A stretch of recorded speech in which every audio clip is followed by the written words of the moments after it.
मुख्तार का करीबी गुर्गा संजीव जीवा कैसे और क्यों मारा गया, इसकी बात हम विस्तार से करेंगे, लेकिन पहले आपको बताते हैं इस पूरे सिलसिले की शुरुआत कैसे हुई। 80 के दशक में यूपी में माफिया राज का स्टार्टअप शुरू हुआ, जिसके पुरोधा हरिशंकर तिवारी और वीरेंद्र शाही दोनों दिवंगत हो चुके हैं। 90 के दशक में यह स्टार्टअप यूनिकॉर्न बन गया। यूनिकॉर्न समझते हैं ना, बड़ी इंडस्ट्री और बड़ी कंपनियां। माफिया राज में ये यूनिकॉर्न बने माफियाओं के गैंग हरिशंकर तिवारी और वीरेंद्र शाही के प्रभाव को कम करने के लिए आया यूपी का डॉन कहा जाने वाला श्री प्रकाश शुक्ला। इसके बाद अतीक अहमद और मुख्तार अंसारी के गैंग ने पूर्वांचल को दशकों तक बहलाया।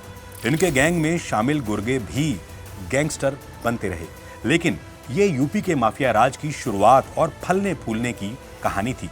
माफियाओं के मिटने की कहानी जो लिखी जा रही है, उसकी स्क्रिप्ट में कई दिलचस्प मोड़ हैं। उनका एक पैटर्न भी है। जैसे एक पैटर्न था इन गैंगस्टर्स का अपने शिकार को मारने का। यूपी के 2 विधायकों कृष्णानंद राय और ब्रह्मदत्त द्विवेदी की हत्या में जिस जीवा का नाम सामने आया था, उसे लखनऊ कोर्ट में वकील की ड्रेस पहनकर आए हमलावरों ने गोलियों से भून कर मार दिया। ठीक वैसे ही जैसे अतीक और उसके खूंखार भाई अशरफ को पत्रकारों की आईडी और माइक लेकर आए हमलावरों ने सरेआम गोलियों से भूनकर मार डाला था। लेकिन ये संजीव जीवा है कौन, जिसकी इंटरनेट पर सिर्फ इक्का दुक्का तस्वीरें मिलती हैं, लेकिन पश्चिमी उत्तर प्रदेश के ज्यादातर लोग जानते हैं कि संजीव जीवा का मतलब था वेस्ट यूपी का खौफ। मुन्ना बजरंगी से लेकर मुख्तार अंसारी तक संजीव जीवा सबका खास शूटर रहा। उसे विदेशी हथियार बहुत पसंद थे। यूपी में पहली बार AK-47 का इस्तेमाल इसी संजीव जीवा ने किया था। मुजफ्फरनगर के शामली का रहने वाला जीवा एक दवाखाने में बतौर कंपाउंडर काम करता था, लेकिन जराइम की दुनिया में उसका नाम पड़ा डॉक्टर।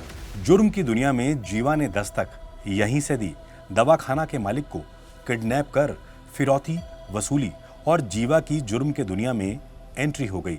इसके बाद तो संजीव जीवा का हौसला आसमान छूने लगा। उसने कोलकाता में एक व्यापारी के बेटे को ही किडनैप कर लिया और फिरौती मांगी 2 करोड़। फिरौती की इतनी रकम के बारे में उस वक्त किसी ने नहीं सुना था। जीवा बड़े माफियाओं की नजर में आ चुका था। जीवा ने इसके बाद हरिद्वार का नाजिब गैंग ज्वाइन कर लिया। इसके बाद सत्येंद्र बरनाला के गैंग में काम किया। उसकी गिनती शार्प शूटर के तौर पर होती थी, लेकिन जीवा को तो खुद का गैंग बनाना था, इसलिए उसने रवि, जितेंद्र और रमेश ठाकुर के साथ खुद का गैंग बनाया। इसके बाद जीवा ने जो किया वो किसी ने सोचा तक नहीं था। 10 फरवरी 1997 की तारीख थी। बीजेपी के विधायक ब्रह्मदत्त द्विवेदी एक शादी समारोह से लौट रहे थे। अपनी ही कार में जैसे ही वो बैठने वाले थे, ताबड़तोड़ फायरिंग हुई। थोड़ी देर बाद जब गोलियों का शोर शांत हुआ, ब्रह्मदत्त द्विवेदी की हत्या हो चुकी थी। ये कितनी बड़ी घटना थी, इसका अंदाजा इसी बात से लगाइए कि अटल बिहारी वाजपेयी और लाल कृष्ण आडवाणी खुद पहुंचे थे ब्रह्मदत्त द्विवेदी की लाश को कंधा देने।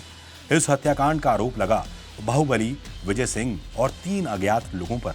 ये 3 अज्ञात लोग थे बलविंदर सिंह, रमेश ठाकुर और संजीव जीवा। संजीव जीवा ने इसके बाद कुख्यात मुन्ना बजरंगी के लिए काम किया। यहीं से वो माफिया डॉन मुख्तार अंसारी के करीब आ गया। कहते हैं 2005 में विधायक कृष्णानंद राय की हत्या मुख्तार के इशारे पर इसी संजीव जीवा ने की थी। उसके पास AK-47 थी और चश्मदीदों के मुताबिक जीवा ने ही विधायक कृष्णानंद राय के सर में कई गोलियां मारी। इस हत्याकांड में 7 लोग मरे, जिनके जिस्म से 70 के करीब गोलियां निकाली गई। उसके बाद जीवा को कोर्ट ने आजीवन कारावास की सजा सुनाई, लेकिन जेल माफियाओं और गैंगस्टर के लिए ऐशगाह हुआ करती थी। उन दिनों जीवा जेल जाने के कुछ दिनों में ही जेल के अस्पताल की खास बैरक में पहुंच गया, जहां जीवा का दरबार लगता, सारी सुविधाएं मिलती और दिन में दर्जनों लोग उससे मिलने आते। जेल में ही अपना गैंग चला रहे जीवा को बड़ा झटका तब लगा जब मुन्ना बजरंगी की बागपत जेल में हत्या हो गई। उसके बाद जीवा के मन में डर बैठ गया। फिर यूपी में योगी आदित्यनाथ की सरकार आ गई। माफियों की तो ताबूत में आखिरी कील ठोकी जाने लगी। यूपी में जुर्म और सियासत का रिश्ता पुराना है।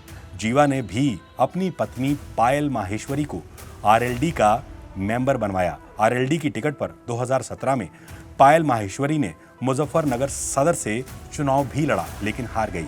इन्हीं पायल ने सुप्रीम कोर्ट के चीफ जस्टिस से गुहार लगाई कि उसके पति संजीव जीवा को जेल में खतरा है।